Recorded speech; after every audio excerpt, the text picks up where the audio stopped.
On a rainy night, billionaire Elliot Grayson seeks solace in an unexpected place, a rundown diner where he meets Lucy Carter, a waitress with a kind heart and a brother fighting for his life. What begins as a simple conversation turns into a connection that neither of them expected, but can love bridge the gap between their worlds? Before we get into the story, comment below where in the world you are watching from today. Rain pounded against the floor-to-ceiling windows of Elliot Grayson's penthouse office.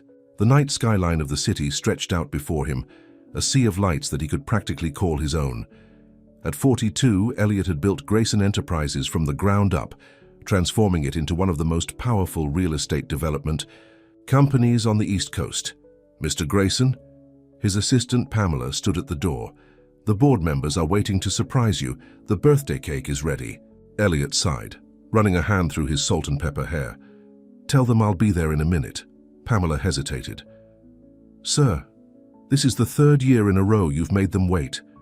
They're really trying to celebrate you. I know, he said, swirling the whiskey in his glass. Just one more minute. When she left, Elliot turned back to the window. Another birthday surrounded by people who wanted something from him. Board members who praised him to his face while plotting behind his back. Women who saw him as a bank account rather than a man. His phone buzzed with birthday messages, business associates, ex-girlfriends, people he barely knew.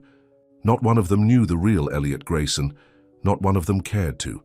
With a deep breath, he downed his drink and headed to the conference room, plastering on the smile that had graced countless magazine covers. Happy birthday to you. Happy birthday to you.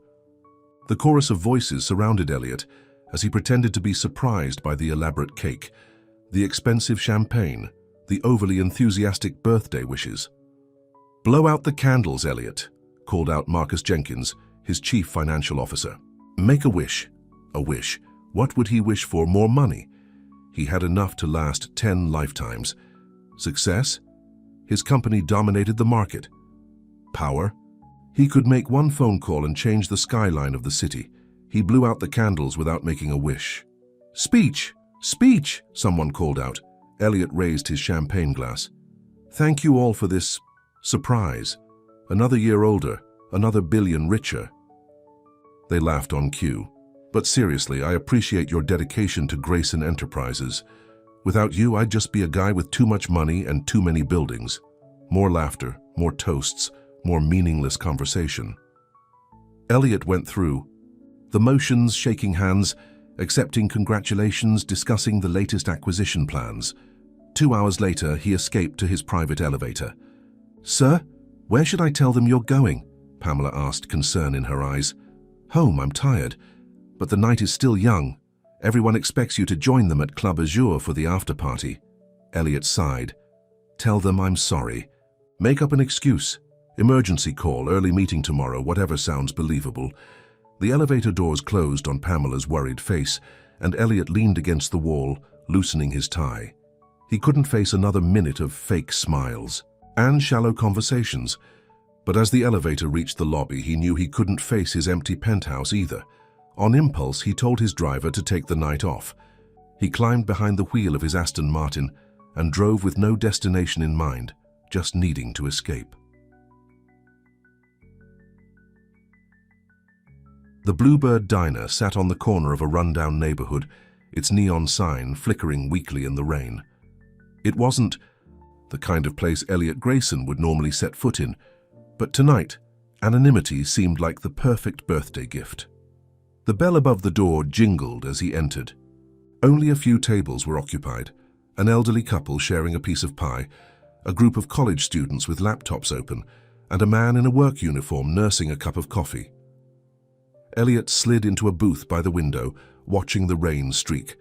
Down the glass, for the first time all day, he felt like he could breathe. Coffee?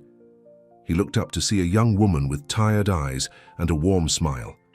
Her name tag read, Lucy, please, he said.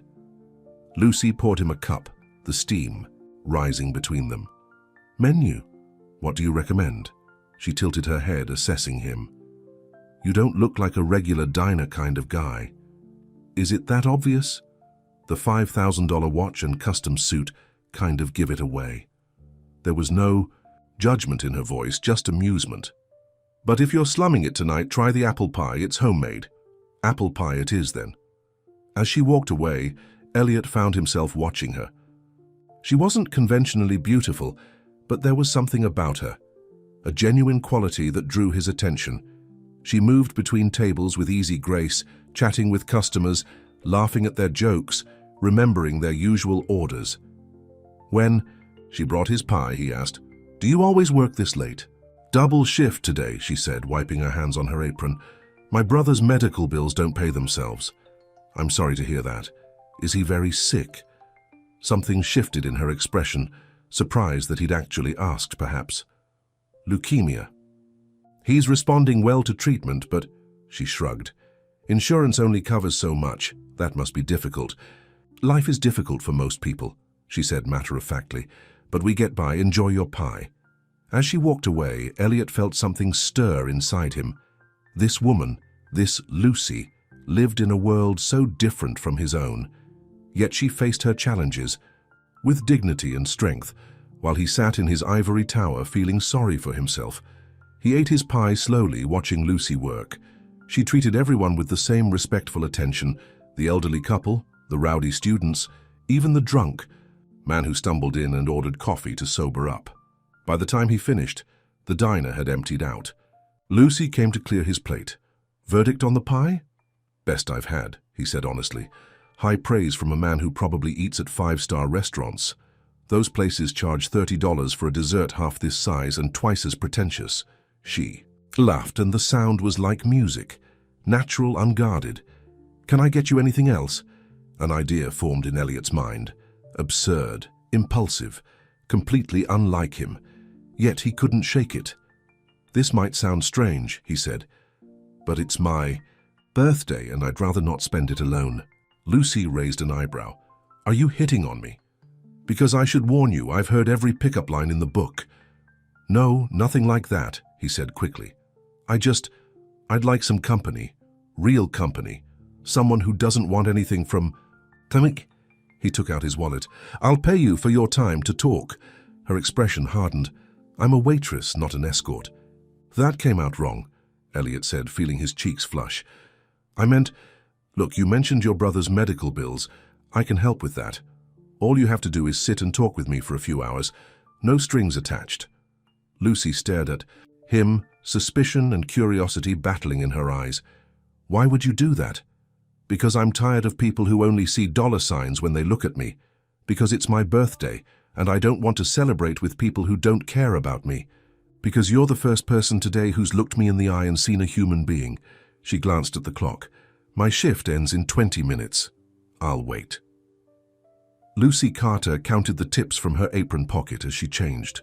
Out of her uniform in the tiny back room of the diner, $127. Not bad for a Tuesday night, but still not enough to make a dent in Tommy's medical bills. And now this strange offer from the man in the expensive suit. Part of her knew she should say no. Men with money always wanted something. But there had been something in his eyes, a loneliness she recognized all too well. Plus, she'd seen his watch. If he could afford that, he could afford to help Tommy. Pride was a luxury she couldn't afford, right now. When she emerged from the back room, he was still there, staring out the window at the rain. "I need to be clear about something," she said, sitting across from him. "I'll talk with you, that's it." "That's all I'm asking for," he said. "I'm Elliot, by the way. Elliot Grayson." The name sounded vaguely familiar, but Lucy couldn't place. "Ted? Lucy Carter. So, Lucy Carter, where would you like to go? There must be some bars or restaurants still open." She shook her head. "If we're doing this, I'd rather go somewhere quiet. Somewhere we can actually talk without shouting over music. My car is outside. We could drive to the pier. There's a covered area where we could sit and watch the water." "The pier works," she agreed, pulling on her worn rain jacket. The rain had slowed to a gentle patter by the time they reached the pier. The wooden boards creaked under their feet as they walked to the covered seating area at the end. "So," Lucy said, sitting on a bench facing the dark water, "how much is my conversation worth to you?" Elliot leaned against the railing. $10,000? Lucy's eyes widened. "You're joking." "I'm not. Nobody pays $10,000 just to talk. I do. She studied him carefully. Why? Because I can. Because you need it. Because maybe for once in my life, I want to have a conversation that isn't about business deals or social climbing or what someone can get from me. Lucy sat back, processing his words. You must be very rich. I am. And very lonely. He didn't answer, but his silence was confirmation enough. So what do you want to talk about, Mr. Moneybags? For the first time that night, Elliot laughed. A genuine laugh. That surprised even him. Anything? Everything. Tell me about your brother. Tommy? He's 17, smart as a whip. Was on track for a scholarship before he got sick. Her voice softened. He loves science. Wants to be a doctor someday. Ironic, right? Now he spends most of his time being treated by them. And your parents? Dad left when Tommy was born. Mom died 2 years ago, car accident.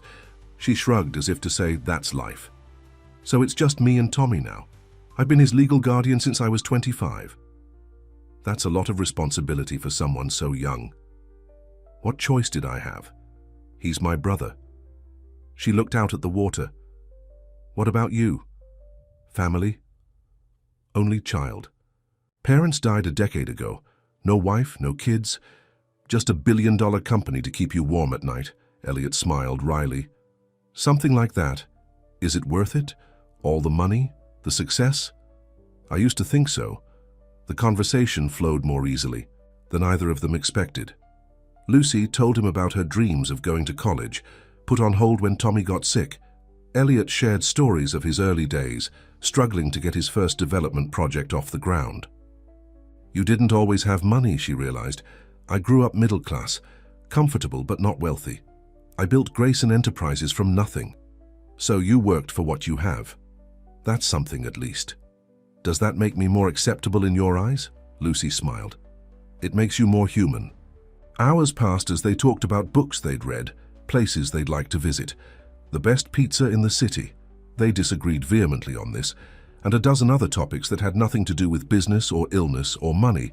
For the first time in years, Elliot felt like himself. Not Elliot Grayson, CEO, but just Elliot, a man having a conversation with a woman who challenged and intrigued him. As the first light of dawn broke over the horizon, Lucy checked her watch. I should go. Tommy will be wondering where I am. Of course. Elliot reached for his wallet, but Lucy put up a hand. Not here.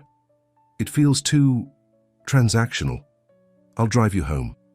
The ride to Lucy's apartment was quiet, both of them tired but somehow energized by their night together.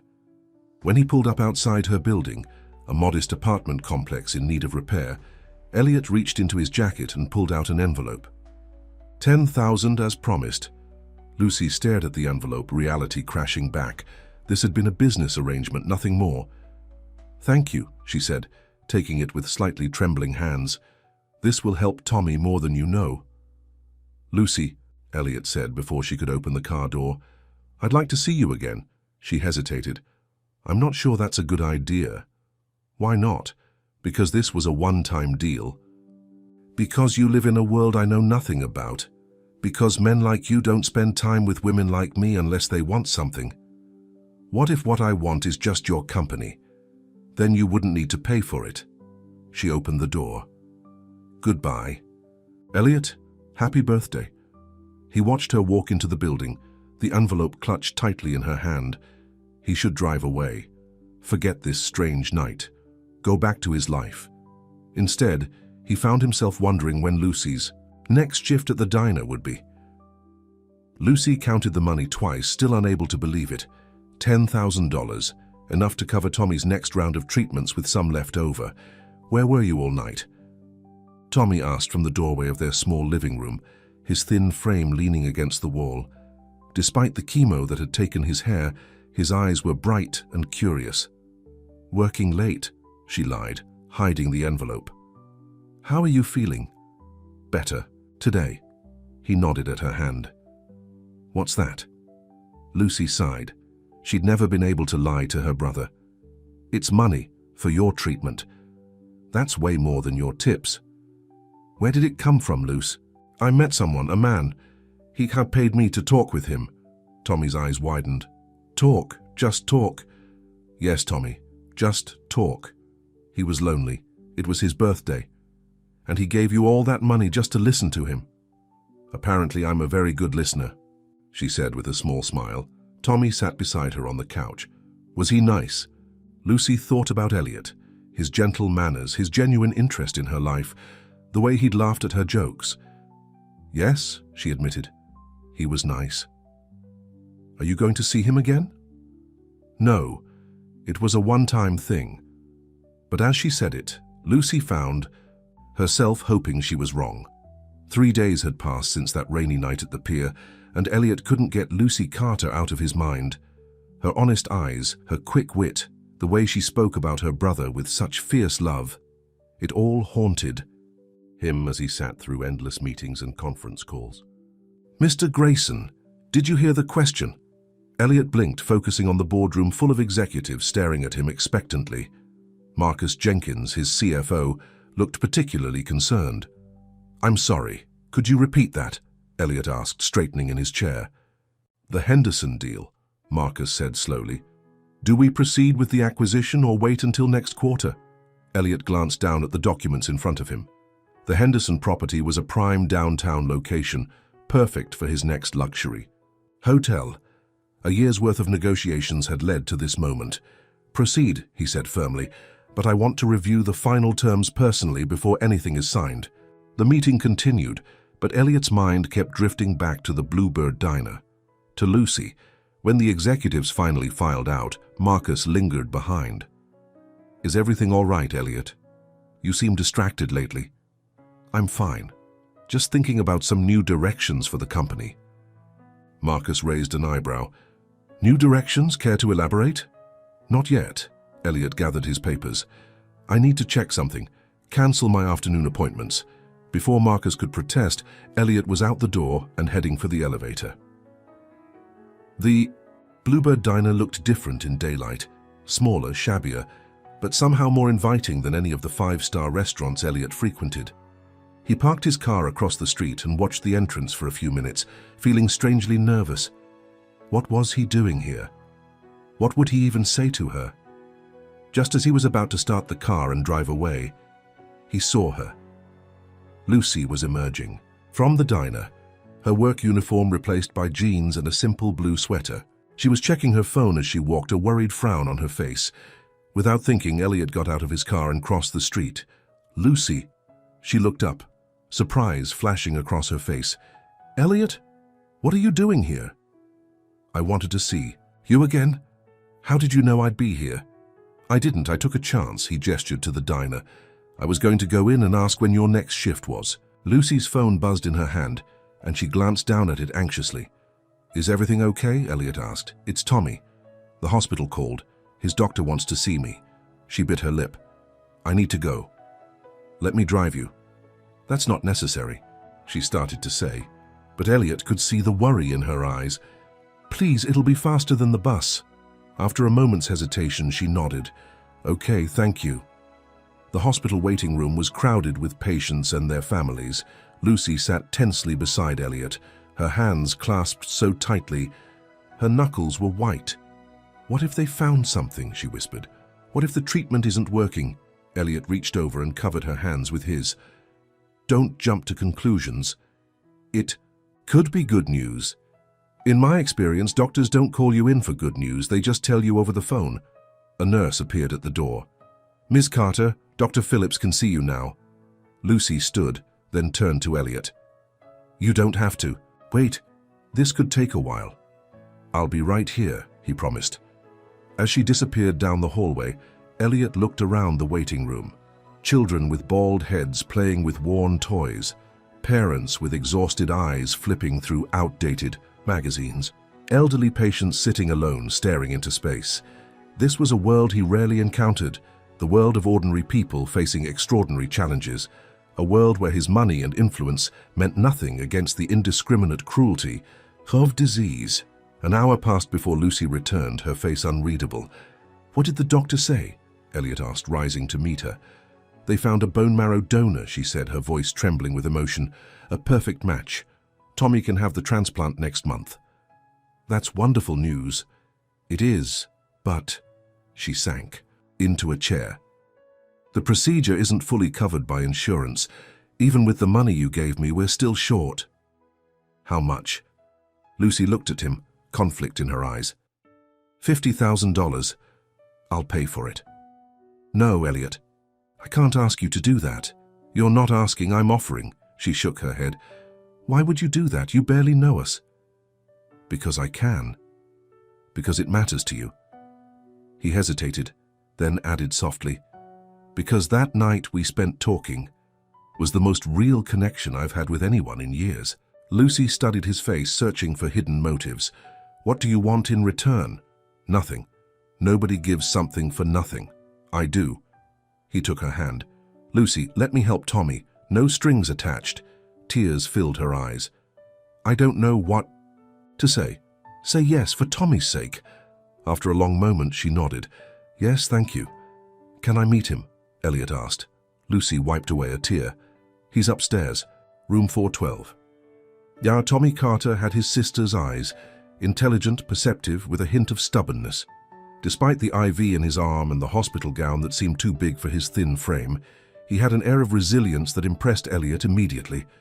So you're the rich guy who paid my sister to talk to you, Tommy said bluntly when Lucy introduced them. Tommy, Lucy exclaimed, mortified. Elliot laughed. Yes, I am, and you must be the science genius I've heard so much about. Tommy sat up straighter. Lucy told you about me. She did. She said you want to be a doctor someday. That's the plan if I can get through this. He gestured around the hospital room. Tommy, Elliot has offered to help with the bone marrow transplant, Lucy said carefully. The boy's eyes widened. Seriously? Just like that? Just like that, Elliot confirmed. Why? Tommy asked, with the direct curiosity of youth. Elliot considered his answer. Because your sister is special, and because everyone deserves a fighting chance. Tommy looked between his sister and Elliot, a knowing smile spreading across his face. I like him, Lucy blushed. Stop it. What? I'm just saying he seems like a good guy for a billionaire. I'm not a billionaire, Elliot corrected him. Not quite, anyway. Tommy's eyes lit up. But you're close, that is so cool. Do you have a mansion, a private jet? What's the most expensive thing you own? Tommy, stop interrogating him, Lucy said, but she was smiling now. It's fine, Elliot assured her. Yes, I have a penthouse. No, private jet yet. And the most expensive thing I own is probably my company. What kind of company? Real estate development. We build hotels, office buildings, shopping centers. Tommy nodded appreciatively. So you're basically changing the shape of the city. I suppose I am, in a way. Have you ever built a hospital? The question caught Elliot off guard. No, I haven't. You should. Not like this one. A better one. With rooms that don't feel so depressing and more stuff for kids to do. Lucy put a hand on her brother's shoulder. Tommy, Mr. Grayson doesn't need business advice from a teenager. Actually, Elliot said slowly, that's not a bad idea. A nurse entered the room. Visiting hours are over in 5 minutes. Lucy stood. We should go. You need to rest, Tommy. Will you come back? Tommy asked Elliot if that's okay with you and your sister. It's more than okay with me, the boy said with another pointed look at Lucy. Outside Tommy's room, Lucy turned to Elliot. You don't have to come back just because he asked. I know you're busy. I want to come back. Tommy's a great kid. He is. Pride and worry mingled in her voice. Listen, about the money for his treatment. It's taken care of. I'll have my assistant make the arrangements with the hospital tomorrow. Lucy looked down. I don't know how to thank you. Have dinner. With me, Elliot said impulsively. She looked up, surprised. What? Have dinner with me. Not as a transaction, just dinner. Elliot, one dinner. That's all I'm asking. After a moment, she nodded. One dinner. Bais to Marcus, the restaurant Elliot chose, was elegant, but not ostentatious. A small Italian place with warm lighting and discreet service. He'd specifically picked it because it wasn't the kind of trendy hotspot where he might be recognized. Lucy arrived wearing a simple black dress that Elliot suspected she had bought specially for the occasion. Her hair was down, framing her face in soft waves. "You look beautiful," he said, rising to greet her. "Thank you." She looked around nervously. "This place is lovely." They were shown to a quiet corner table where a bottle of wine was already waiting. "I hope you like Italian food," Elliot said as they sat down. "I do, though I should warn you, my experience with Italian food is mostly pizza and spaghetti from the place down the street from our apartment." Elliot smiled. "Well, the chef here makes a risotto that will change your life." As they settled into conversation, Elliot found himself relaxing in a way he rarely did on dates. There was no need to impress Lucy. She already knew who he was and seemed utterly uninterested in his wealth or status. "So, Grayson Enterprises," she said, sipping her wine. "I looked you up after we met. You're kind of a big deal." "Does that intimidate you? Should it?" "No, but most people act differently once they know." Lucy shrugged. "I've cleaned up after sick children and dealt with drunk customers at 2 a.m. It takes more than a fancy title to intimidate me." Their food arrived. Risotto for Lucy, sea bass for Elliot. "Oh my God," Lucy said after her first bite. "You weren't kidding about this risotto." Elliot laughed. "Told you." "So tell me something real about yourself," Lucy said. "Something that's not in the business magazines." Elliot considered the question. "I can't swim." "Really? Mr. Successful at everything can't swim?" "Never learned. I nearly drowned when I was a kid, and I've avoided the water ever since." "That's surprisingly human of you." "Did you think I wasn't human? I thought you were a certain type of man, the kind who's always in control, who never shows weakness or vulnerability. And now," Lucy studied him, "now I think there's more to you than I first assumed." The evening passed quickly, their conversation flowing as easily as it had that night at the pier. Elliot couldn't remember the last time he'd enjoyed someone's company so much. The simple pleasure of talking to someone who listened, who challenged him, who made him laugh. After dinner, they walked along the waterfront, the city lights reflecting in the dark water. "Thank you for tonight," Lucy said. "It was lovely.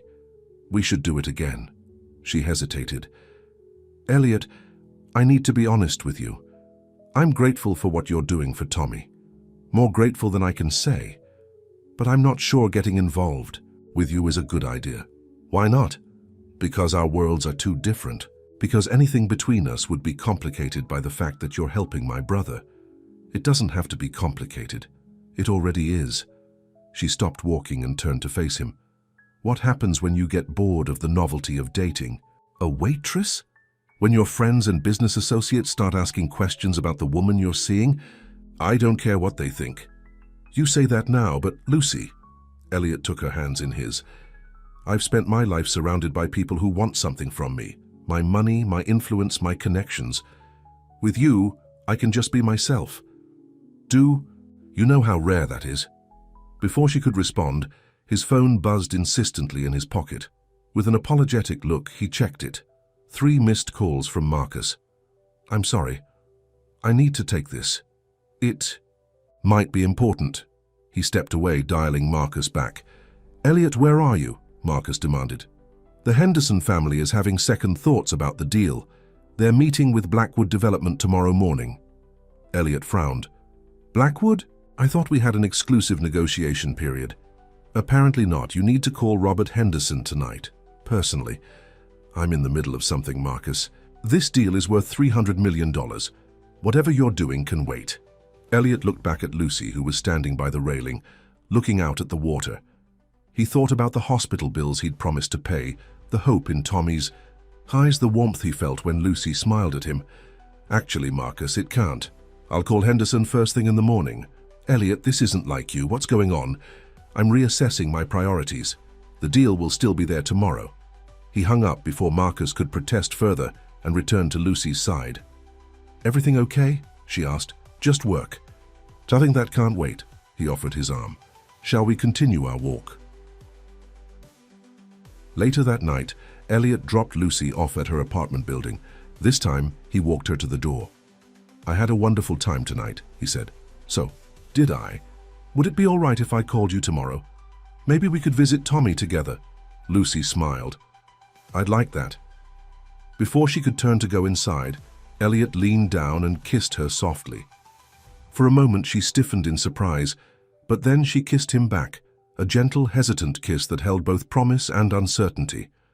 When they broke apart, Lucy's cheeks were flushed. "Good night, Elliot." "Good night, Lucy." He waited until she was safely inside before returning to his car. As he drove home through the quiet streets, Elliot felt something he hadn't experienced in years, a sense of possibility, of hope. But in the shadows across from Lucy's building, a figure watched. With interest, Marcus Jenkins lowered his binoculars, a calculating expression on his face. So this was why Elliot had been so distracted lately. A woman. A nobody, from the looks of her building. He took out his phone and made a call. "It's me. I found something interesting about our friend Grayson, something we might be able to use." Teresined the next morning, Lucy woke to find a delivery of fresh flowers outside her door, lilies her favorite. The card simply read, "Thank you for a perfect evening, E." As she arranged them in a vase, actually a repurposed glass, her phone rang. It was the hospital. "Ms. Carter, this is billing services. I'm calling to inform you that all charges for Thomas Carter's upcoming procedure have been paid in full." Lucy sat down, overwhelmed. "All of them. The full 50,000? Actually, Ms. Carter, the payment was significantly more than that. The donor has established a complete care fund for your brother, covering all treatments, medications, and follow-up care for the next 2 years. Tears sprang to Lucy's eyes. Who made this donation? The donor wishes to remain anonymous. Is there anything else I can help you with today? No, thank you. That's wonderful news. After hanging up, Lucy sat staring at the flowers. Elliot had gone far beyond what he'd promised. 2 years of care meant hundreds of thousands of dollars, an amount she couldn't even comprehend. Part of her felt uneasy accepting such generosity. But a larger part felt overwhelming gratitude, and something else she wasn't ready to name yet. Her phone rang again. This time it was Elliot. "Good morning," he said, his voice warm. "Did you get the flowers? They're beautiful. And I just got a call from the hospital." "Oh, Elliot, you didn't just pay for the transplant. You set up a fund for 2 years of care. Tommy deserves the best treatment available. I didn't want you worrying about how to pay for it." "It's too much," she said, her voice cracking. "I can't possibly accept—" "Yes, you can. You would do the same for someone if you had the means. But I'll never be able to repay you." "I don't want to be repaid, Lucy. I want to help." She wiped away a tear. "Why me? Why us?" There was a pause before Elliot answered.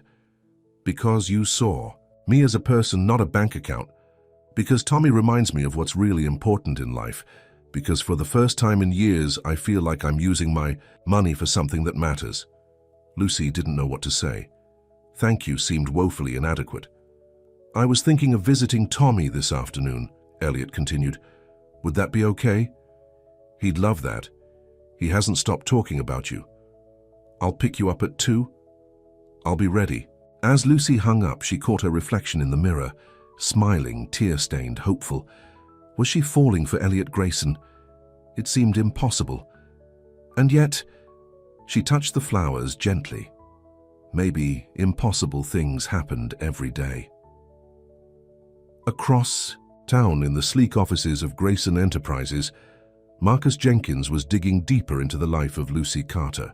A few calls to his contacts had yielded interesting information: her parents' deaths, her brother's illness, her struggle to make ends meet. "Perfect," he murmured, adding notes to his file. "Just perfect." His secretary buzzed him. "Mr. Jenkins, Ms. Rothwell is here to see you. Send her in." A moment later, Victoria Rothwell swept into the office, tall, elegant, with the confident bearing of old money. As the daughter of Elliot's biggest investor, she had spent the past year making it clear she was interested in more than just business relations with Elliot. "This better be important, Marcus," she said, settling into a chair. "I had to cancel my spa appointment. It concerns Elliot. He's been distracted lately by a woman." Victoria's perfectly sculpted eyebrows rose. "Toiko, a woman? Who?" Marcus handed her the file. "A waitress. Her name is Lucy Carter." Victoria skimmed the information, her expression darkening. "A waitress? You can't be serious." I saw them together last night. He seems quite taken with her." "How quaint." Victoria closed the file with a snap. "And you're telling me this because I thought you might want to know what you're up against, before things get too serious." Victoria laughed. "She's not competition, Marcus. She's an amusement, a novelty that will wear off as soon as Elliot remembers who he really is. I hope you're right. But in the meantime, the Henderson deal is in jeopardy because Elliot is too busy playing Prince Charming to a Cinderella with medical bills." "Medical bills?" "Her brother has leukemia. Elliot's paying for his treatment." Victoria's eyes narrowed. "Is that so? Well, that is interesting." She stood, smoothing her designer dress. "Don't worry about Elliot's little charity case, Marcus. I'll handle it." "What are you planning to do?" Victoria smiled coldly. "I'm going to remind Miss Carter exactly where she belongs, and it isn't with Elliot Grayson." The following weeks brought a new rhythm to Lucy's life. Mornings at the diner, afternoons with Tommy at the hospital, and evenings with Elliot whenever his schedule allowed. He had become a constant presence, bringing books for Tommy, surprising Lucy with small thoughtful gifts, and charming the hospital staff with his genuine interest in Tommy's care. Dr. Phillips had scheduled Tommy's bone marrow transplant for the following week, and the boy's excitement was tempered only by the intense pre-procedure treatments he had to endure. "How are you feeling today, champ?" Elliot asked, entering Tommy's hospital room with a new science magazine tucked under his arm. Tommy looked up from his bed, his face pale but his eyes bright. "Like I got hit by a truck, but Dr. Phillips says that means the chemo is working." Lucy, who had been adjusting Tommy's pillows, gave Elliot a tired smile. She had been sleeping at the hospital for the past 3 nights, refusing to leave her brother's side during this critical phase. "You look exhausted," Elliot said softly to her. "I'm fine," she insisted. "You're not." He turned to Tommy. "Don't you think your sister needs a break?" Tommy nodded vigorously. "She won't listen to me. She barely sleeps and she lives on vending machine food." Elliot took Lucy's hand. "Come on. Just a few hours. We'll get some real food. Maybe take a walk in the park. Tommy will call if he needs anything." "Definitely," Tommy agreed. "Besides, Nurse Jen is bringing my dinner soon, and then we're having a chess tournament with some of the other kids. You'd just be bored." Lucy hesitated, torn between her duty to her brother and her own exhaustion. "Are you sure you'll be okay?" "Sure, go have fun, kiss your boyfriend." "Tommy," Lucy blushed furiously. Elliot laughed. "I like how this kid thinks." After extracting a promise from Tommy to call if anything changed, Lucy allowed Elliot to lead her out of the hospital. "You really do need a break," he said as they walked to his car. "You can't help Tommy if you run yourself into the ground." "I know, it's just hard to leave him. He's in good hands and it's just for a few hours." As they drove through the city, Lucy leaned back in her seat, feeling the tension of the past days begin to ease. Elliot had become her rock during this difficult time, steady, supportive, always there when she needed him. "I thought we could." "Go to my place," Elliot said. "My chef can prepare dinner and you can take a hot bath, maybe even a nap if you want." Lucy hesitated. She had never been to Elliot's penthouse.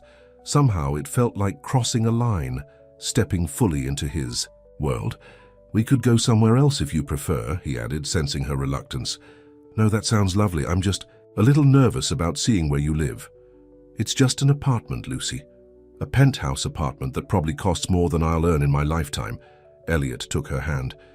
"It's just a place where I sleep and work. It's not who I am."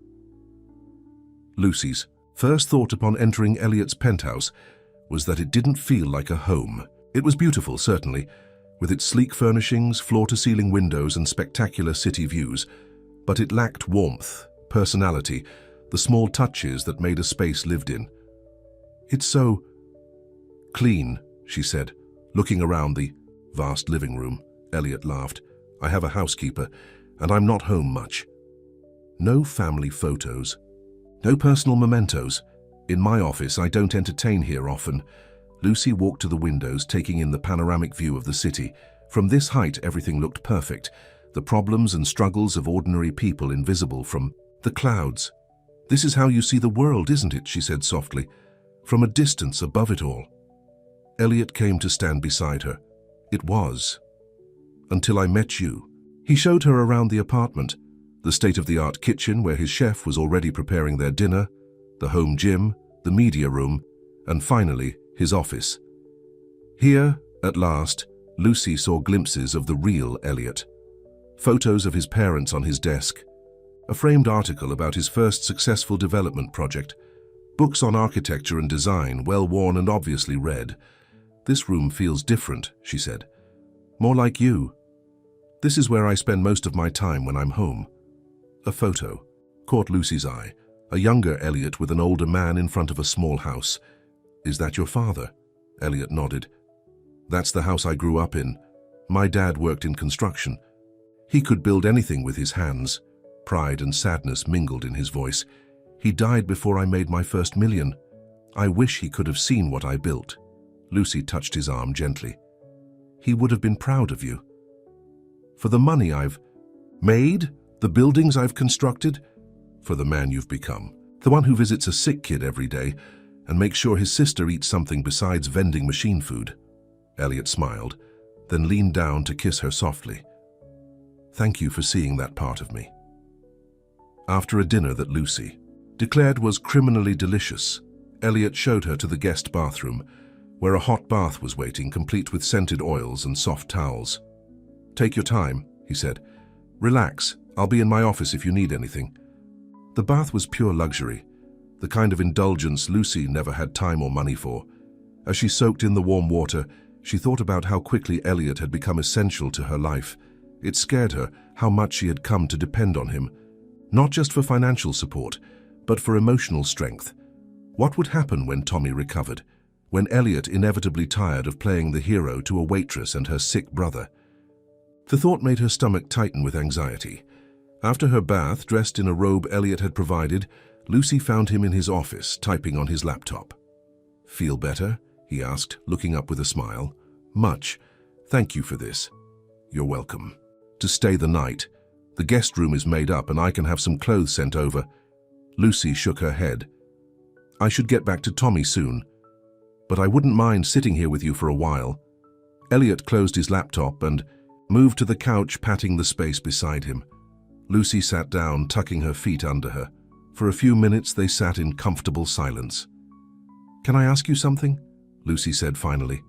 "Anything. What are we doing, Elliot? What is this between us?" He took her hand, his expression serious. "I care about you, Lucy, more than I expected to, more than I've cared about anyone in a long time. But we're from different worlds. This can't last." "Why not?" "Because eventually the novelty will wear off. You'll remember that you could be with someone from your own social circle, someone who understands your world, who fits into your life." "Is that what you think this is? Novelty, isn't it? The billionaire and the waitress. It's like something from a movie. But real life isn't a movie, Elliot." He cupped her face gently. "Do you care about me, Lucy? Not my money, not what I can do for Tommy, me. You know I do. Then why can't that be enough? Why can't we just see where this goes?" Lucy leaned into his touch, wanting desperately to believe it could be that simple. "I'm scared," she admitted. "Scared of depending on you.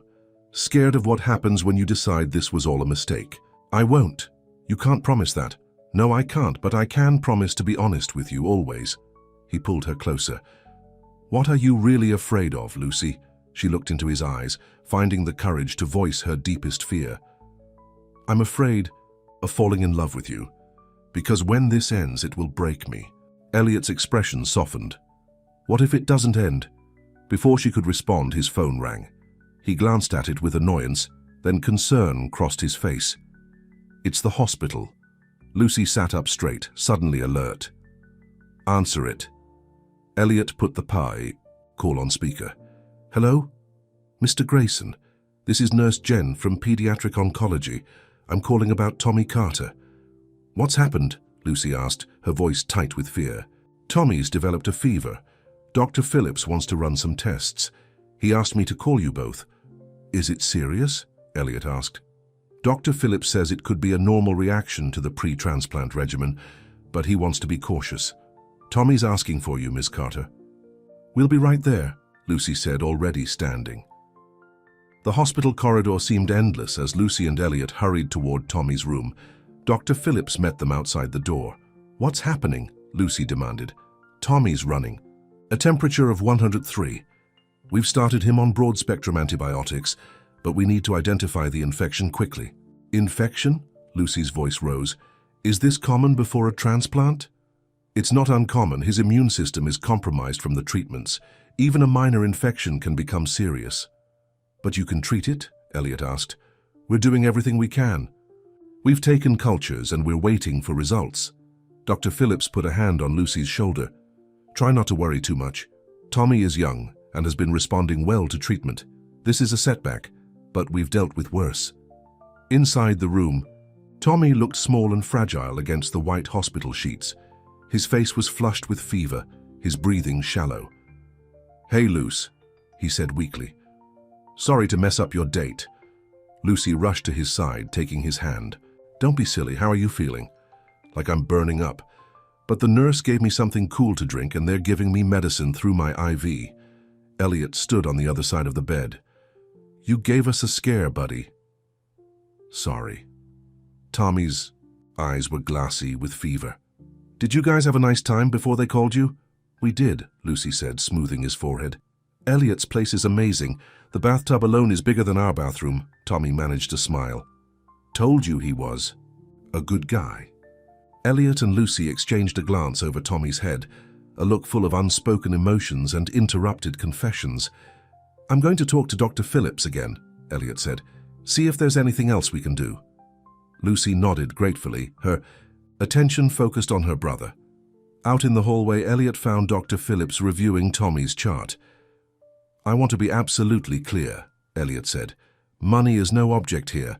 Whatever Tommy needs, specialists, experimental treatments, anything, make it happen. Mr. Grayson, I assure you, Tommy is already receiving the best care possible. Is there anyone else we should consult? A specialist in infectious diseases, perhaps?" Dr. Phillips considered this. "There's Dr. Eleanor Chen at Memorial. She's the leading expert in infections in immunocompromised patients. But she rarely takes on new cases, and there's usually a waiting list. Call her, tell her I'm personally requesting her involvement." Elliot handed the doctor his business card. "My private number is on the back. I want updates every hour, and I want Dr. Chen here as soon as possible." As Dr. Phillips walked away, Elliot took out his phone and made a call. "Marcus, I need a favor. There's a Dr. Eleanor Chen at Memorial Hospital. I need her to take on a case immediately. Use whatever connections we have. Offer a donation to her research, whatever it takes." He paused. "Yes, it's important. More important than any deal we've ever made." By morning, Tommy's condition had stabilized, but his fever hadn't broken. Lucy had dozed off in the chair beside his bed, her hand still holding his. Elliot, who had spent the night making calls and arranging for Dr. Chen's involvement, gently woke her. "Lucy, Dr. Chen is here." Lucy blinked awake, disoriented. "Who?" "The specialist I told you about. She's going to consult on Tommy's case." Dr. Eleanor Chen was a small, precise woman with an air of quiet authority. She reviewed Tommy's chart, examined him thoroughly, and consulted with Dr. Phillips. After what seemed like an eternity to Lucy, the two doctors approached. "Ms. Carter," Dr. Chen began, "your brother has a serious but treatable infection. We're changing his antibiotic regimen and adding some additional medications. I believe we can get this under control within 48 hours. "And the transplant?" Lucy asked. "We'll need to delay it until the infection is completely cleared and Tommy has recovered his strength. But I see no reason why we can't proceed once he's stable." Relief flooded through Lucy. Thank you so much." "You should thank Mr. Grayson," Dr. Chen said with a small smile. "He can be very persuasive when he wants something." After the doctors left, Lucy turned to Elliot. "What did you do?" "I just made a few calls." "Elliot," he shrugged. "Grayson Enterprises is making a donation to Dr. Chen's research fund, and I may have mentioned that my company is considering building a new pediatric medical center and would value her input. You're building a hospital?" "I'm considering it," he said with a glint in his eye. "A certain wise teenager suggested it might be a good use of my resources." Lucy felt tears well up. I don't know how to thank you. You don't need to thank me. Just let me be here for you. For both of you. Over the next 2 days, Tommy's condition improved steadily under Dr. Chen's care. His fever broke, his infection responded to the new antibiotics, and his spirits returned. By the 3rd day, he was sitting up in bed, arguing with Lucy about whether he could have pizza, smuggled into the hospital. Dr. Phillips said I need to build up my strength, Tommy insisted. Pizza has protein and carbs and dairy. It's basically medicine. Nice try, Lucy laughed. But you're getting hospital food until Dr. Phillips says otherwise. Elliot, who had been watching this exchange with amusement, checked his watch. I need to step out for a meeting, but I'll be back this evening. Can I bring you anything, Tommy? Besides pizza, you mean? Tommy grinned. Maybe that new video game we were talking about. Consider it done. Elliot kissed Lucy quickly before leaving. As the door closed behind him, Tommy gave his sister a knowing look. You love him, he stated matter-of-factly. Lucy felt her cheeks flush. Tommy, don't try to deny it. I see how you look at him. It's complicated. Only because you make it complicated. Tommy leaned forward. He loves you too, you know. He hasn't said that. He doesn't need to say it. It's obvious. Lucy sighed. Since when did you become an expert on love? Since I've been watching you two make googly eyes at each other for weeks. Tommy's expression turned serious. Don't push him away, Luce. Not because of me and not because you're scared. When did you get so wise? Cancer, Tommy said with a shrug, makes you think about what's important. Elliot's meeting was with Marcus Jenkins at the Grayson Enterprises headquarters. He had been neglecting work lately, and the Henderson deal had nearly fallen through before Elliot personally stepped in to salvage it. You've been distracted, Marcus said bluntly, as they sat in Elliot's office. The board is starting to notice. The Henderson deal is back on track. What else is there to complain about? It's not just the deal, it's your focus, your priorities. You've missed 3 board meetings in the past month. You delegated the Shanghai hotel negotiations to junior executives. And now I hear you're talking about building a hospital. Elliot leaned back in his chair. What's your point, Marcus? My point is that ever since you met this girl, her name is Lucy. Fine. Ever since you met Lucy, you've been a different person, and while I'm all for personal growth, the company is suffering. The company is doing better than ever, for now. But if you keep putting your personal life ahead of business, that won't last. Elliot studied his CFO. They had worked together for years, built the company from nothing. Marcus had always been the pragmatic one, focused solely on the bottom line. Maybe it's time for a change, Elliot said slowly. A new direction for the company. Marcus frowned. What kind of change?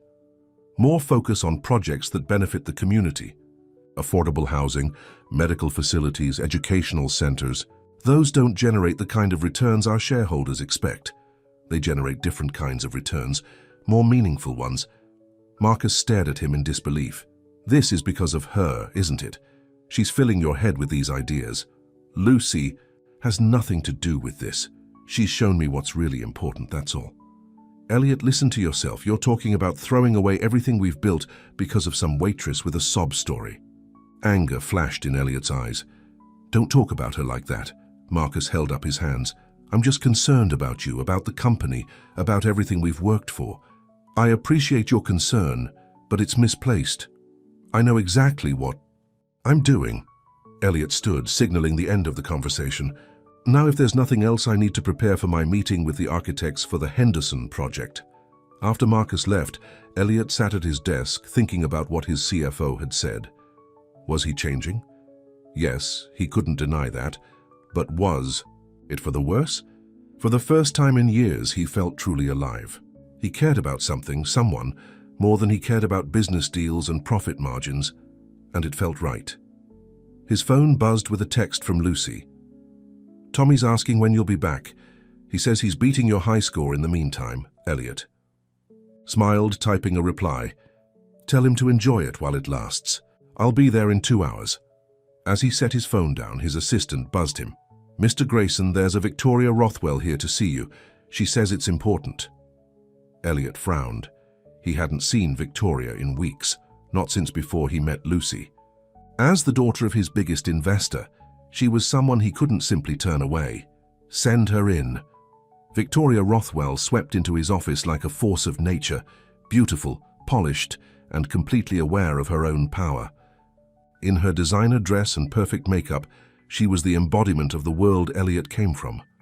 "Elliot, darling," she said, air-kissing his cheek. "It's been ages."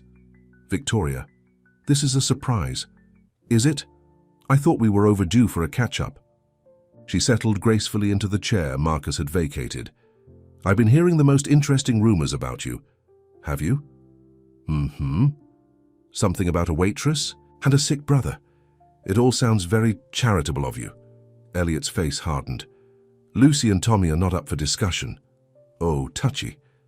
Victoria smiled, a predatory gleam in her eye. "So it's serious then?" "My personal life is none of your business.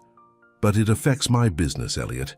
My father has invested millions in Grayson Enterprises. If the CEO is having some kind of midlife crisis— I'm 39, Victoria, hardly midlife. You know what I mean." She leaned forward. "People are talking, Elliot, wondering if you've lost your edge, if you're still the ruthless businessman they invested in. Maybe I never was that person. Maybe that was just what people wanted to see," Victoria laughed. "Please, I've known you for years. You don't get to where you are by being soft. People change because of love." She said the word with such contempt that Elliot felt a surge of anger. "You wouldn't understand. Try me." Victoria stood, moving closer to him. "What does she have that I don't? Besides a hard luck story and a blue-collar background that makes you feel like a hero." "She's real," Elliot said simply. "She sees me, not my money, not my power, just me." How adorably naive. Victoria trailed a manicured finger along his desk. "And do you really think she'd give you a second glance if you weren't paying her? Brother's medical bills. If you weren't showering her with gifts and attention— You don't know her, I know her type." Victoria's voice hardened. "She's using you, Elliot, playing on your guilt, your loneliness, and when she's gotten everything she can from you, she'll move on. You need to leave, now." Victoria shrugged, unfazed by his anger. "Fine, but before I go, you might want to see this." She reached into her designer handbag and pulled out a thick envelope. "Just to ensure you're making an informed decision about your relationship." She placed the envelope on his desk, then walked to the door. "Call me when you come to your senses, darling. I'll be waiting." After she left, Elliot stared at the envelope for a long moment. Then, with a decisive movement, he swept it into the trash without opening it. Whatever game Victoria was playing, he wanted no part of it. That evening, as promised, Elliot returned to the hospital with the video game Tommy had requested. He found both Carter siblings in good spirits, with Tommy sitting up in bed, a healthy color returning to his cheeks. "You look better," Elliot said, handing over the game. "I feel better. Dr. Chen says if my blood work continues to improve, we can reschedule the transplant for next week." "That's fantastic news." Lucy, who had been arranging flowers by the window, came over to hug Elliot. "How was your meeting?" "Fine, nothing important." He decided not to mention Victoria's visit. It would only worry Lucy unnecessarily. As Tommy eagerly opened his new game, Elliot pulled Lucy aside. "Can we talk? In private?" She nodded, concerned. By his serious tone, they stepped into the hallway, finding a quiet corner near the nurse's station. "Is everything okay?" Lucy asked. "Better than okay." Elliot took both her hands in his. "I've been thinking about what you said the other night, about being afraid of falling in love with me." Lucy's heart began to race. "Elliot, I need you to know something. I'm already in love with you." His eyes held hers, sincere and vulnerable. "I think I have been since that first night at the pier." Lucy felt tears spring to her eyes. "You can't mean that." "I do, and I understand if you're not there yet, if you're still scared, but I needed you to know how I feel." "Elliot, Before she could finish, a commotion at the end of the hallway caught their attention. A woman was arguing loudly with a nurse, demanding to see someone. "I need to speak with Lucy Carter immediately. It's urgent." Lucy froze as she recognized the voice. "That's my boss from the diner." They turn to see Doris, the diner manager, spot them and hurry over, her face flushed with agitation. "Lucy, thank God I found you. I've been trying to call you all day." "My phone's been off. What's wrong?" Doris glanced suspiciously at Elliot before continuing. "A woman came to the diner this morning, asking all sorts of questions about you. When I wouldn't tell her anything, she left this." She thrust an envelope into Lucy's hands. "She said to make sure you got it. Said it was about your arrangement with some rich guy." Lucy's blood ran cold as she opened the envelope. Inside were photos of her and Elliot at the pier that first night, of him handing her the envelope of money, of them outside her apartment building, and with the photos a printout of a bank transfer, $10,000 from Elliot Grayson to Lucy Carter, dated the night they met. "What is this?" she whispered. "Lucy, I can explain," Elliot began. She looked up at him, her eyes filling with hurt and betrayal. "You paid me. That first night. It wasn't about Tommy's medical bills at all. You paid me for my company. It wasn't like that." "Then what was it like, Elliot?" She held up the photos. "Because from where I'm standing, it looks like everything between us started with a transaction, like I was something you bought." "Lucy, please." But she was already backing away, clutching the envelope to her chest. "I need to think. I can't do this right now." As she turned and hurried back to Tommy's room, Elliot stood frozen in the hallway, watching everything they had built together crumble in an instant. And somewhere across town, Victoria Rothwell smiled in satisfaction as she received a text message. "Package delivered." She got the photos. Lucy sat beside Tommy's hospital bed, her mind racing with confusion and hurt. She had tucked the envelope with the photos under her jacket, not wanting her brother to see her distress. Tommy was finally improving. The last thing he needed was to worry about her. "Where's Elliot?" Tommy asked, looking up from his game. "I thought he was right behind you." "He had to take a call," Lucy lied, forcing a smile. "Business stuff. Is everything okay? You look upset." "I'm fine, just tired." She stood up, needing a moment alone. "I'm going to get some coffee. Do you need anything?" Tommy shook his head, his eyes narrowing with suspicion. "You'd tell me if something was wrong, right?" "Of course." Another lie. She was getting good at those. "I'll be right back." In the corridor, Lucy avoided the area where she'd left Elliot. She couldn't face him yet, couldn't process the storm of emotions swirling inside her. She found her way to a small waiting room at the end of the hall, mercifully empty at this hour. Sitting in the corner, she took out the envelope again, forcing herself to look at the evidence. The photos were clear. Elliot handing her money. That first night, the bank transfer confirmation. Everything had started with a payment, a business arrangement. Had it all been a lie? The connection she thought they'd shared, the way he looked at her, the moments that had felt so real. Lucy. She looked up, startled to find Elliot standing in the doorway. His face was drawn with concern. "Please, just hear me out," he said, taking a tentative step into the room. "What is there to say? The photos speak for themselves. They show what happened, but not why it happened." He moved closer, sitting in a chair across from her. "Yes, I paid you that night. I was lonely, desperate for real conversation. It was impulsive and probably inappropriate, but it wasn't what these photos make it look like." "Then what was it, Elliot? Because from where I'm sitting, it looks like you bought my time, my attention." She swallowed hard. "Like I was a service you paid for. Is that really what you think, after everything we've shared these past weeks?" Lucy looked away. "I don't know what to think anymore. I feel like such a fool."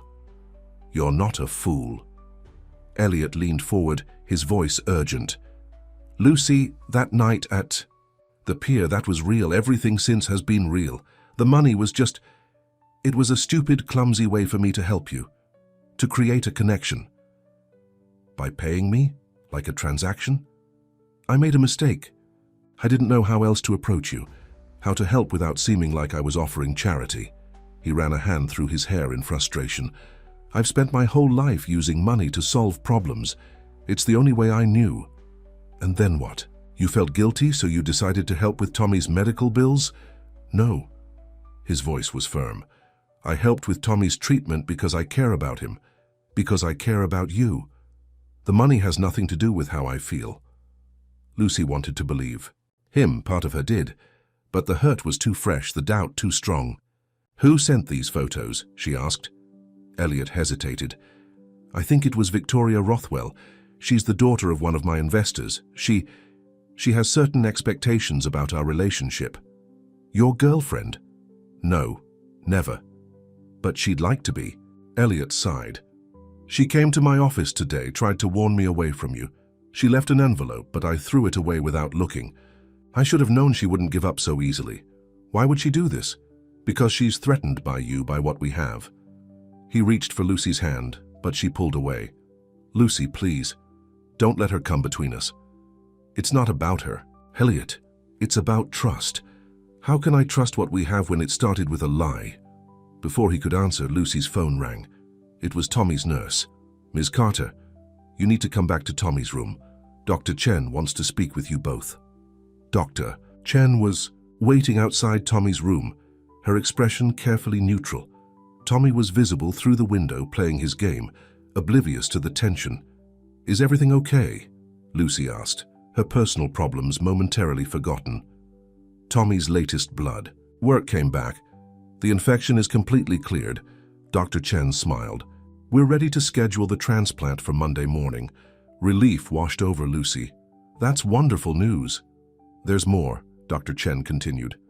We've been reviewing Tommy's case, and given his age and overall health, he's an excellent candidate for a new protocol we've been developing.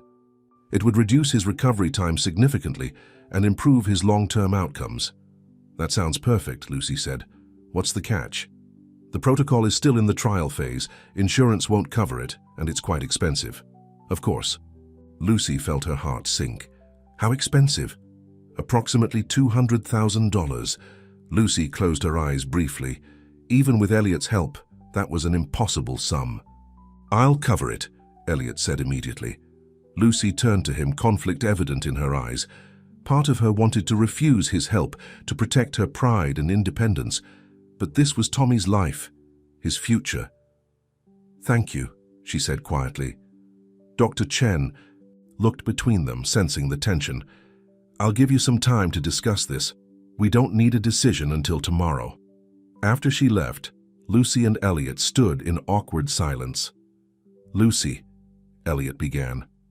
I need to tell Tommy the good news, she interrupted. He should be part of this decision. Elliot nodded. Of course, I'll wait out here. Inside the room, Tommy whooped with joy when Lucy told him about the transplant schedule. Monday, that's awesome. And what about this new protocol Dr. Chen mentioned? You heard that? Hospital walls are thin. Tommy grinned. So, when do we start? Lucy sat on the edge of his bed. It's not that simple, Tommy. The protocol is experimental. Insurance won't cover it. But Elliot will, right? Tommy looked past her to the window, where Elliot was visible in the corridor.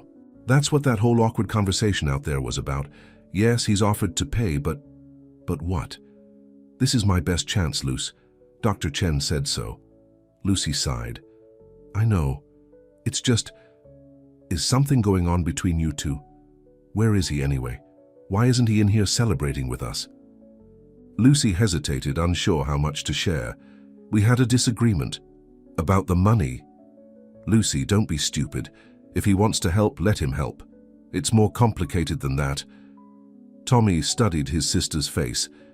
You're in love with him, and you're scared. Tommy, no, listen to me. Tommy sat up straighter, suddenly looking older than his 17 years. I see how he looks at you, how you look at him.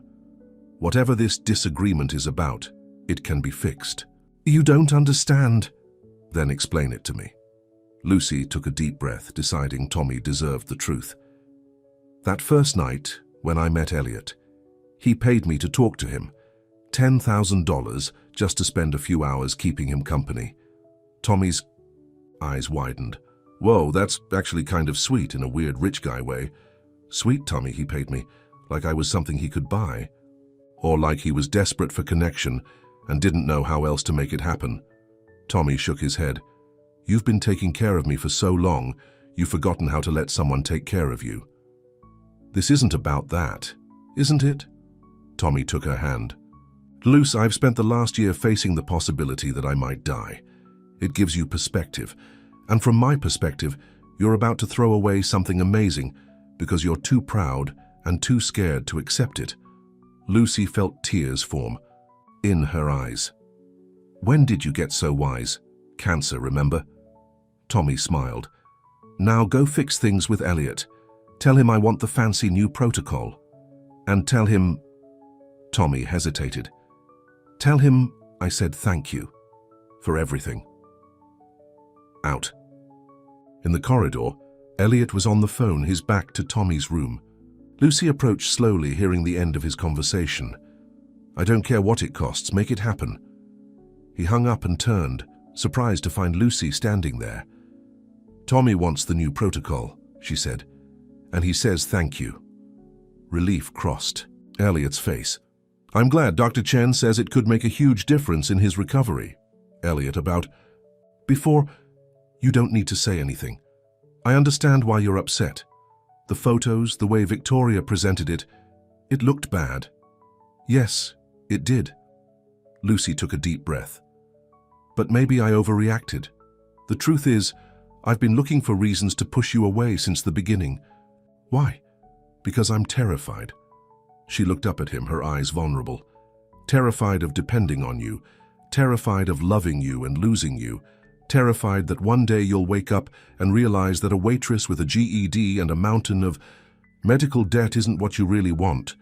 Elliot stepped closer, his voice soft but intense. Lucy, I grew up in a world where everything was a transaction, where relationships were built on what people could do for each other. Meeting you, it changed everything. You saw me, not my money, not my power, just me. And you saw me too, Lucy admitted. Not just as Tommy's sister or a waitress, as a person with dreams and fears and, Elliot prompted, hope in his eyes. And a heart that's falling in love with you, she whispered. Elliot pulled her into his arms, holding her tight. I love you, Lucy Carter, and I'm not going anywhere. She rested her head against his chest, feeling the steady beat of his heart. I love you too. As they stood there, a slow clapping sound made them turn. Tommy was watching from his doorway, a wide grin on his face. Finally, he exclaimed. I was starting to think I'd need another medical emergency to get you two to admit. Your feelings. Lucy laughed through her tears. Get back in bed, you menace. Only if Elliot promises to teach me how to drive his fancy car when I get out of here. Deal, Elliot said, his arm still around Lucy's waist. And maybe you could show us this penthouse Lucy's been talking about. She said the bathtub is bigger than our entire bathroom. Tommy, Lucy blushed. Elliot laughed. The penthouse is all yours to explore once you're better, both of you. As Tommy returned to his room, satisfied with this promise, a movement at the end of the corridor caught Lucy's attention.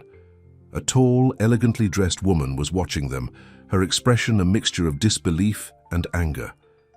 Is that her? Lucy asked quietly.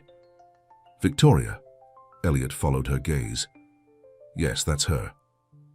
She doesn't look happy. She sent those photos to hurt you, to drive us apart. Elliot's arm tightened around Lucy. But she failed. For Victoria, seeing that she had been noticed, straightened her shoulders and approached them, her heels clicking on the hospital floor. Elliot, she said coolly, I see you're still playing the hero to your charity case. Lucy felt Elliot tense beside her, but she squeezed his hand, stepping forward herself. Ms. Rothwell, I presume? I want to thank you for the photos you sent. They forced us to have an important conversation about honesty and trust. Victoria's perfect eyebrows rose in surprise. Excuse me? The photos, the bank statement, it was all very thorough. Lucy smiled. But you should know that real relationships can survive honesty, even difficult truths. You think this is a real relationship? Victoria laughed. He'll tire of you once the novelty wears off. Men like Elliot always do. You don't know me at all, Elliot said quietly. If you did, you'd know that what I feel for Lucy is more real than anything I've ever felt. Victoria's composure cracked slightly. Your father will pull his investment when he hears about this. The board will question your judgment. Let them, Elliot said simply. Some things are worth more than business deals and investments. Victoria looked between them, recognizing defeat in Elliot's steady gaze. "You'll regret this," she said to Lucy, "when the fairy tale ends and you're back waiting tables." "Maybe," Lucy conceded, "but I'd rather take that chance than wonder what might have been." With nothing left to say, Victoria turned and walked away, her expensive perfume lingering in the air. "So that's your world," Lucy said, watching her go. "A small, shallow part of it," Elliot agreed, "one I'm increasingly happy to leave behind." The following Monday, Tommy underwent his bone marrow transplant using Dr. Chen's experimental protocol. The procedure went smoothly, and his recovery began more quickly than anyone had expected. 2 weeks later, he was well enough to be discharged from the hospital. As Elliot helped load Tommy's belongings into his car, Lucy stood in the hospital entrance, taking a moment to absorb the reality that they were actually leaving, that Tommy was going to be okay. "Ready to go home?" Dr. Chen asked, joining her. "More than ready," Lucy smiled. "I can't thank you enough for everything you've done." "Thank Elliot. Without his support, we couldn't have used the new protocol." Dr. Chen looked over at Elliot, who was helping Tommy into the passenger seat of his car. "He's a good man." "Yes, he is. And the pediatric center he's planning to fund, it will help thousands of children like Tommy." Lucy smiled. Tommy's suggestion had become a real project, one of several community-focused initiatives Elliot had begun developing in recent weeks. He was changing, or perhaps just rediscovering a part of himself that had been buried under years of business, deals and profit margins. "There's one more thing," Dr. Chen said, handing Lucy an envelope. "The hospital foundation is offering you a scholarship, full tuition for nursing school if you're interested." Lucy stared at the envelope in shock. "How? Why?" "It's not from Elliot, if that's what you're wondering. It's from the foundation. We have a program for family caregivers who show exceptional aptitude. Several of the nurses spoke very highly of how you cared for Tommy." "I don't know what to say. Say yes." "The world needs more nurses like you would be." Tears filled Lucy's eyes. The dream she had put aside years ago to get her nursing degree suddenly seemed possible again. "Thank you," she whispered. "Lucy," Tommy called from the car. "Are we going or what?" she laughed, tucking the envelope into her bag. "Coming. Nursing so home sweet home," Lucy said as she unlocked the door to their apartment. It felt strange to be back after so many weeks at the hospital. Tommy looked around with a smile. "It's good to be home." Elliot set down Tommy's bags. "You're sure you don't want to stay at my place? There's more room and it would be easier for Dr. Chen to make house calls." It was a discussion they'd had several times. Elliot had offered his penthouse for Tommy's recovery, but Lucy had been hesitant. "We'll be fine here," she insisted. "But thank you," Tommy rolled his eyes. "Don't mind my stubborn sister, she's still getting used to accepting help."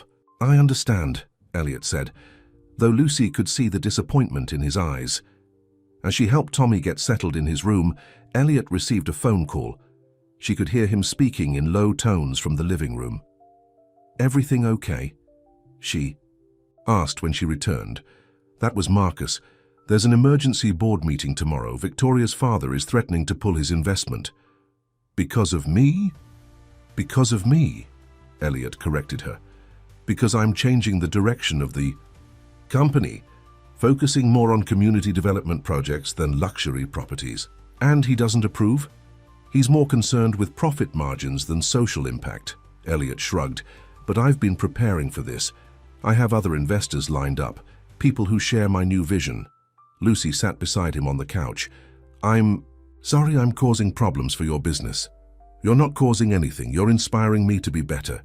He took her hand. "The company will be fine. Different, but fine." "I got some news today, too," Lucy said. "The hospital offered me a scholarship for nursing school." Elliot's face lit up. "Lucy, that's wonderful. Are you going to accept?" "I think so. Yes." She smiled, feeling a flutter of excitement. "It feels like the right time. With Tommy getting better and you—" She hesitated. "And me. And you being so supportive, making me believe I can do this." Elliot kissed her softly. "You can do anything, Lucy Carter. I've believed that since the moment we met." The sound of a throat clearing made them look up. Tommy stood in the doorway of his room, a sly grin on his face.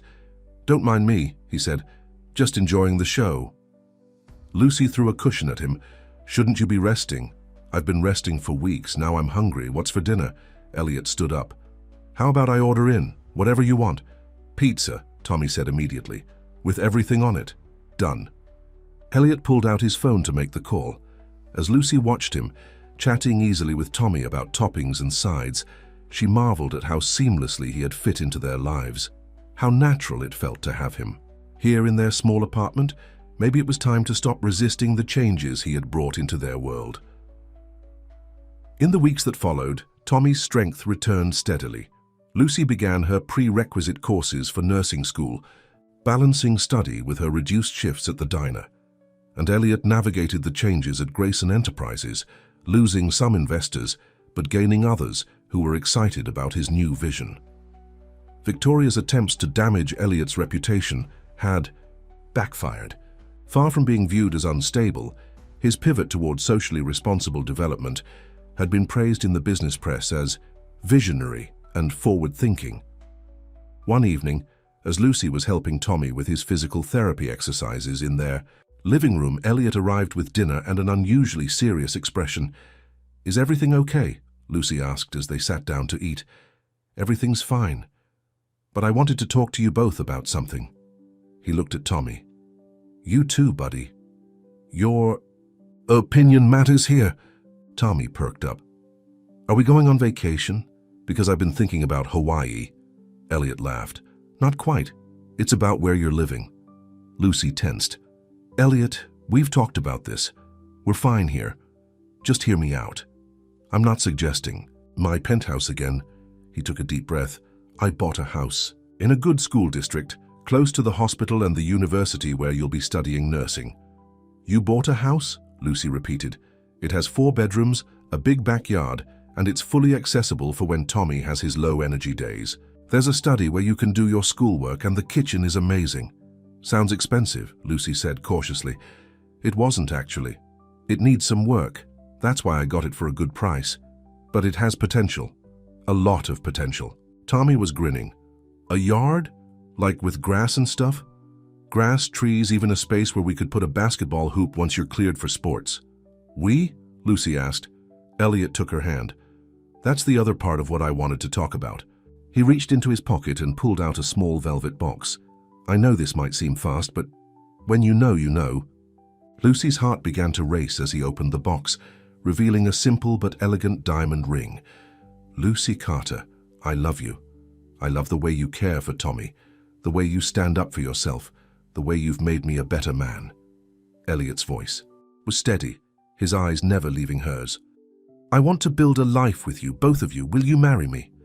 Lucy looked from the ring to Elliot's hopeful face to Tommy, who was nodding enthusiastically.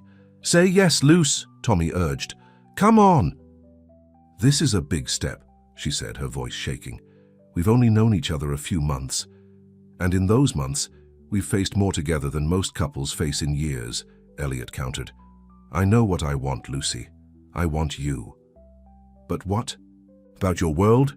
Your business associates? Your social circle? They're not as important as you and Tommy, not even close." Elliot squeezed her hand. "Besides, the people who matter have embraced the changes in my life. The rest can either adapt or keep their distance." Tommy leaned forward. "Lucy, do you love him?" "Yes," she answered without hesitation. "And does he make you happy?" "Yes." "Then, what's the problem? Say yes to the man, for crying out loud." Lucy laughed, tears of joy filling her eyes. "Yes," she said softly, then more firmly. "Yes, Elliot, I'll marry you." As Elliot slipped the ring onto her finger and pulled her into a kiss, Tommy whooped with delight. "Does this mean I get my own room in the new house?" he asked. "Because I've been sharing a wall with Lucy for years, and let me tell you, she snores." "I do not," Lucy protested, laughing through her tears. "You'll each have your own room," Elliot promised, "though I hope Lucy will be sharing mine." "Gross," Tommy said, but he was smiling. "When can we see this house?" "How about tomorrow, if you're feeling up to it?" "Are you kidding? Wild horses couldn't keep me away." As they finished dinner, making plans for the move and talking about the future, Lucy looked at her small family, her brother, alive and recovering, and Elliot, The man who had changed everything with a simple request for conversation on a rainy night. Who would have thought that what began as a transaction could blossom into something so real, so precious? "What are you thinking about?" Elliot asked, catching her thoughtful expression. "I'm thinking about the night we met, how everything has changed since then." "For the better?" Lucy smiled, looking at the ring on her finger.